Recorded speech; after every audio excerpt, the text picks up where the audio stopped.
Hello, my name is Hallie Sattler, and I'm a junior at Monroeville High School. Hi, I'm Nathan Razik, and I'm a senior at Monroeville High School. And my name is Thor Johnson, and believe it or not, I'm also a senior here. I'd say you're a senior. Oh, and I'm high school principal Jim Kaiser. What you're about to see is an informational video about our upcoming bond issue, which is being placed on the November ballot. Our goal is to answer as many questions as we can about this issue. And as voters, you all deserve the right to know what the bond money will cover and exactly why it's needed. Now, I know what you're all thinking. You're thinking, how can this old guy be a senior? Well, it's a long story, but I guess I'll give you the short version. Back in the late 60s, I actually did attend school here, but unfortunately I quit after my junior year to sell 8-track tape players. Needless to say, that did not work out too well. Anyway, a couple months ago I decided that I'd like to finish high school, and Mr. Kaiser here, along with Superintendent Stubblebine, allowed me to do just that. By the way, you have until you start collecting Social Security checks, then you're out, whether you graduate or not. Well, that's cutting it a little close, but I think I can just make it. Maybe we better get back to the bond issue now. Good idea, Hallie. Let's talk about what it'll cost property owners. Ooh, I can take this one, kids. Now, for every $100,000 of property value, it will cost the taxpayer only the small sum of $7,000 per month. What? Are you sure? Ooh, hey, my bad. It's only $7 per month. Now that you know the cost, let us tell you why it's... 7 little Shimolians. Now that you know the cost... Only 7 greenbacks. Now that you know the cost, let us tell you why 7 little Dollarinos. Finished? Yeah, go ahead. Now that you 7 George Washingtons. I'm done. I'm sorry. Go ahead. Now that you know the cost, let us tell you why it's needed. I'm going to bow out for now and leave the rest to Hallie, Nathan, and, can I trust you? Thor here. Over the course of this video, we're going to be touching on all the major points of the bond issue. We hope you enjoy it. Thank you.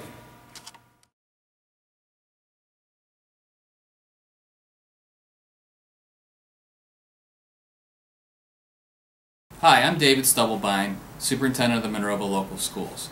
Before Nathan, Hallie, and Thor take you on a tour of our facility, I'd like to make a brief statement about the bond issue which will be on the ballot on November 6th.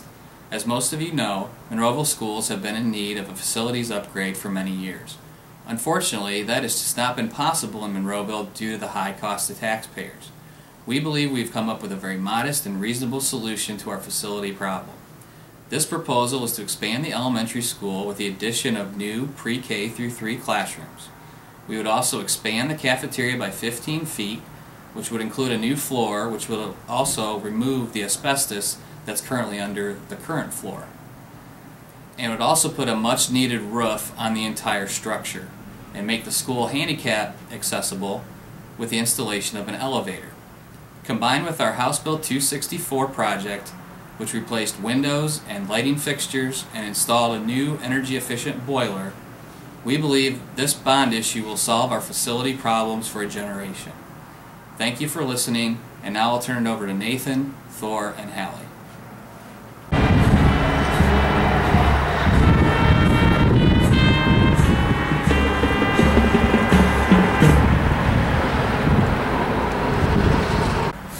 Hello again.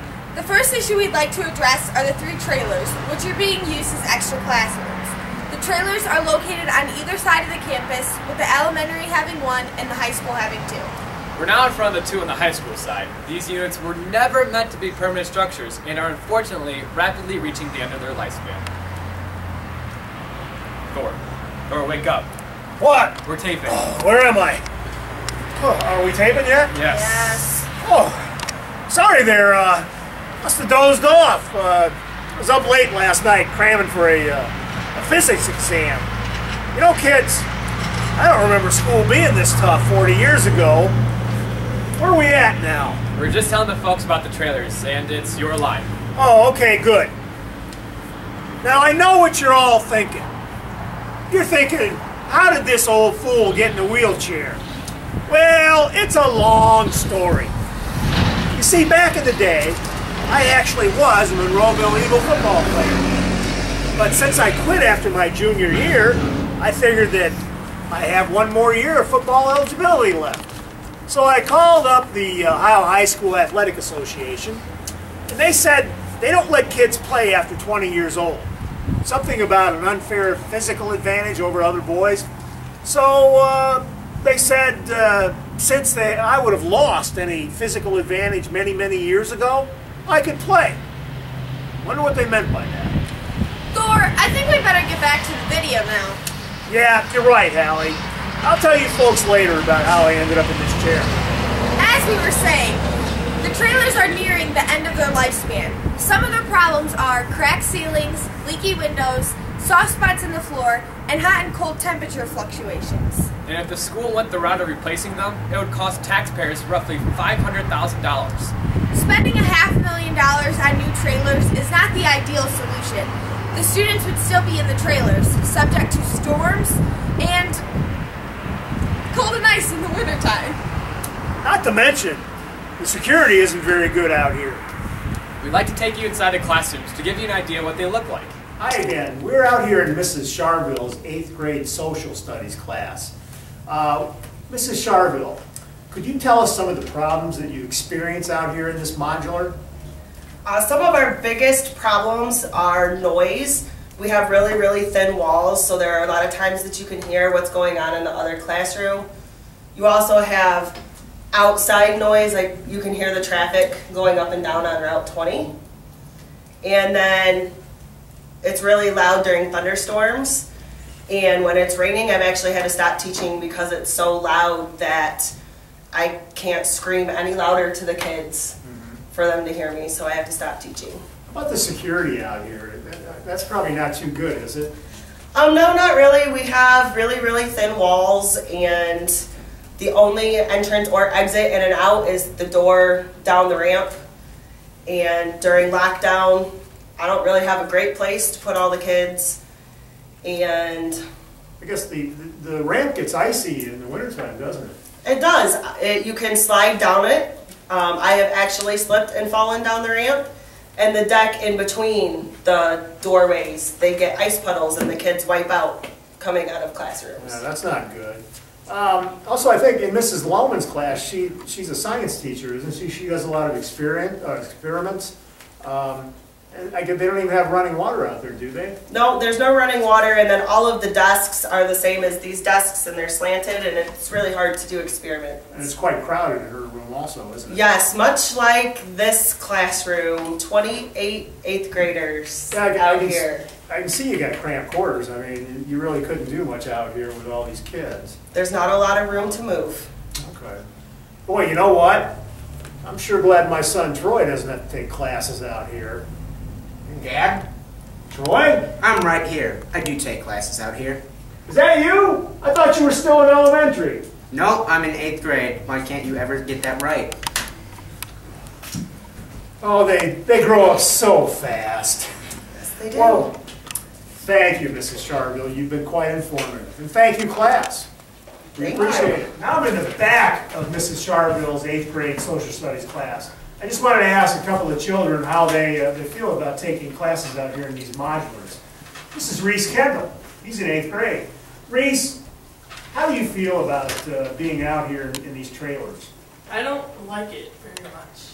Why not? Because like the air conditioning doesn't work very well. It's always either really cold or really hot. And like the ramp, like I always fall down.